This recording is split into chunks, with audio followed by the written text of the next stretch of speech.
This week in gaming and tech news. There's Gamescom opening night, so there's a class action lawsuit against Twitch over its AI training, and we've also got the PlayStation blackout, so let's get into it. But first, I'm maybe a little bit cheeky and ask, if you like this content, please like and subscribe, it really helps the channel out, and if you hate me, you can unsubscribe. Okay, so let's get into the first story. First of all, I'm just going to go over some of the announcements from Gamescom opening night. There wasn't too much that we didn't know was going to be announced, but there was a Witcher 3 remaster and a Witcher 3 expansion Swing the Past, which is going to be released in 2027. But what's crazy that the remaster is going to be free if you had the game, and you can just upgrade to that. And that also includes Switch 2, which CD Projekt Red are just showing you how it's done, man. Like, I was expecting them to just put like a price on it and then like free upgrade. I'm like, what? I'm not used to this. This is like anyone else, man, they'd be charging full price, maybe even more because of the expansions included. And it's just, I wish this was like common in gaming, to reward your fans, not treat them as customers. I know that's technically what we are, but I feel like it needs to be more of a community. Get those fans behind your game, and that just creates more support. Yeah, I feel like it's just how it should be done. We've got a new look at Final Fantasy VII Revelation. That was a game that looks quite cool with animals called Zoopunk, so that looks quite cool. It's backed by Tencent. There was a game called No Law, which is like a first-person cyberpunk style game. Path of Exile 2 1.0 release. There was a Lego Skylines game, which does look quite cool if you're into those like city builder games. I feel like that could be one for you. Grave Hounds, which is like you're playing as a humanoid dog. So there's a lot of like animal style games coming out. There was another look at Crazy Taxi World Tour. Mugenic is going to get a release date for the PS5, Switch 2 and Xbox Series X, aiming for September 8th. Snoop Dogg's coming to Hitman, so if that's your thing, you can target him. Look at Metro 2039, a look at Exodus, like a Mass Effect style game with the release date of April 7, 2027, and that game just looked quite cool, and I do really like it with like the octopus. So yeah, that might be a game I'm trying out. A Game of Thrones like real-time strategy game due 2027. PUBG Dead.net, a new PvP FPS game from the PUBG studios. Another look at Rayman Legends Retold, and it does look so good, and I think Ubisoft are doing quite good there. More on Ubisoft, they showed a Rainbow Six Tactics, which is the first Rainbow Six single player game in like 12 years, but due out in 2027. And as a Rainbow Six Siege fan, it does actually look quite good, but I was not expecting this. Crimson Desert is getting an enhanced edition with a 2.0 update, which includes story moments and new cutscenes. So they're also like releasing like more content for free, which is good to see. And I think a lot of publishers and studios should have a look at those studios doing that. Got a new look at Silent Hill Townfall. New trailer for Gears of War E-Day coming out October 6th. So I didn't go over everything, just some of the ones I wanted to point out. And yeah, I feel like it wasn't too stacked, but there was some announcements I did really like the look of. So yeah, but also I do think like social media has kind of ruined these events where we already know all the leaks, what's going to be announced. And I'm not saying it's all down to leaks, like some of them I just announced that saying that there's like Gears of War gonna be then. I guess that could be to get people into the convention. But man, I miss like, we just didn't know stuff, and I don't know if we'll get that back. Next. Okay, streamers. Twitch has been accused of harvesting data to fuel its Amazon AI products in a new class action lawsuit. I mentioned in one of my videos a couple of weeks ago that Twitch is training Amazon's AI models using their streamers' content with an opt-in approach, so streamers are automatically opt-in for their content being used to train these models. Counter-circuit-based streamer Warren Padiskia, sorry about pronunciation, is taking Twitch to court over the use of his videos with the streams used to train AI without permission or compensation. Because Amazon AI products are commercialized, Amazon has an overwhelming incentive to acquire training data on an unprecedented scale. Yeah, I do think this could have some legs, because the chief product officer literally said nobody would opt in. Yeah, I wonder how this is going. It was a bit scummy from Twitch, but hey, I don't know what's going to happen with this. Next. Okay, the Steam Machine and Stream Controller support are coming to NVIDIA GeForce Now. We've also DLSS 4.5 ray reconstruction out for desktop gamers. The new ray reconstruction is a neural rendering technique for GeForce RTX GPUs that improves image quality for ray traced and path traced scenes. I do actually like what they've done with DLSS 4, and there's been a lot of cool advancements to that, especially with like frame generation as well. Next, it's time for the quick fire. This is really difficult to say, but there's a new Asus ROG Xbox Ally X20 coming October. Has a 7.4 inch screen, uses an OLED panel, HDR support, and 120Hz VRR. Definitely has a better screen than the past Allies. Okay, so the price for it is £1,299. There's an X-Real bundle which is £2,299, which has like comes with their AR glasses. So it depends if you want them or not. And I don't know, I personally wouldn't spend that much for handhelds, but I could see it being quite popular.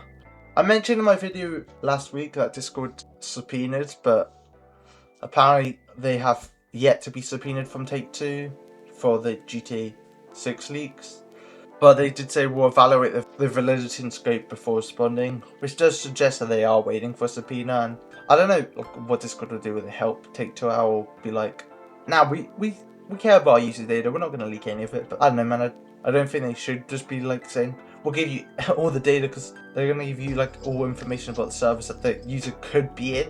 I don't even know how that works, because like, do you think they're gonna just be in a random GTA 6 Discord server maybe? And maybe they could be, but... Okay, songs created by AI are going to be banned from Australia's music charts. As from this week, songs must be substantially human-made to be eligible to be a part of their chart. They aim to promote the human nature of the music industry.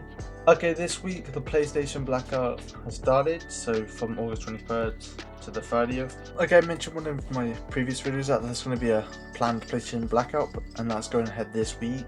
But Sony also gave players basically a reminder of it, reminding that their terms of service are changing, sending a reminder that they're not going to own their digital games.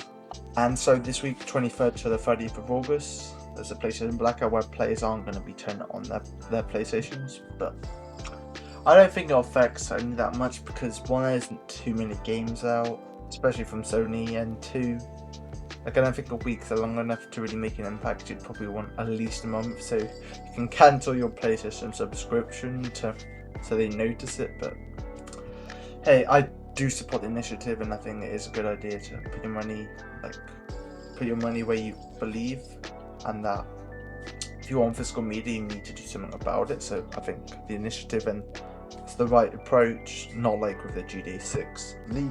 But yeah, I just don't think it will matter. That's just sad to see.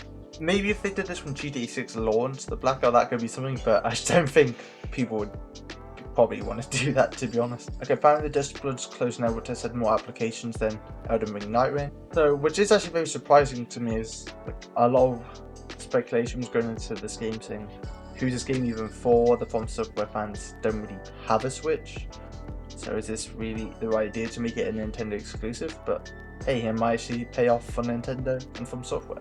And I've heard quite good things from it. I haven't actually had the chance to play, and I think I did run out time for the network test, because I just never really got around to it. And I had a lot of issues trying to log in, so yeah. But from the people that did play, I did hear some positive things. That more from Nintendo, they've took down 400 GitHub repos for Switch emulators in one go, with more DMCA strikes tied to piracy concerns of illegal cryptographic keys. Most of them being a fork of the Suyo emulator, and because it was a fork, which basically means, and it kind of like the parent repo, and so the next repos are like based off that. You basically, if you take down that one at the top, it affects the rest, because they rely on that first emulator. And yeah, Nintendo are really strict when it comes to their emulation, and I don't know, I do like emulators, but I guess if it's done illegally. But I do think that some emulators didn't have the illegal key, and they were just still affected because it was a fork again. But that's just sad to see. And Nintendo, are quite strict with this. Okay, apparently AliExpress were allegedly using your browser's audio system, fingerprint your PC. Tech giant Alibaba being accused of tracking web users after a developer discovered its online marketplace had hidden audio processors that could be used for audio fingerprinting. And this was discovered because his phone would stop playing audio when it went on AliExpress. His Bluetooth headphones must be connected, and then it connects back to that audio stream because it's detecting something even though it's not playing any audio. And then the developer found that the page was loading two suspicious scripts, which appeared to be part of Alibaba's browser security and anti-abuse tooling. Yeah, always be careful, man. You don't know who's going to be using your audio data. There was a viral Chinese cow cartoon which was made like by a mum and his son, and you see it's on social media. It's like popping off with the budget being $200. I had no marketing, but somehow managed to make it in cinemas. But the film went viral. People are like making an event to go and see this film and see what it's about. And importantly, and apparently in box office, it's got a haul of 4 million, which is around 20 times its budget, making it one of the most profitable films of all time. And that's just really good. That's just so goated, man. This is what I love about like just creativity. Just put something out there and seeing what it can do. You might get something that just pops off, man. Okay, the Lenovo have confirmed the Legion Go has had issues with some brick devices. From an article from The Verge, Lenovo is aware that some Legion Go devices may experience a blank screen during installation of its BIOS version 42. Users who are successfully able to get to version 42 update will not need any further action. But if the device continues to be a blank screen, users may try pressing and holding the power button for 10 seconds, waiting a minute and then powering the device on again. If the device does not resume normal, contact the support for further assistance. And apparently the issue should be repaired free of charge if you're under warranty.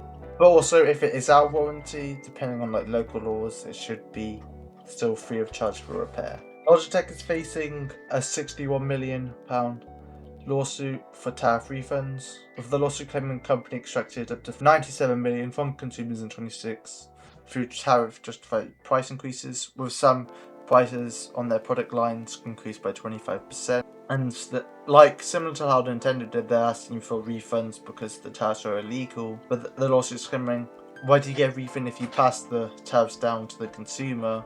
We'll just have to see how this lawsuit develops. And finally, The Witcher 4 is targeting a 2028 release date. So yeah, that's just some more Witcher news. That's this week's gaming and tech news.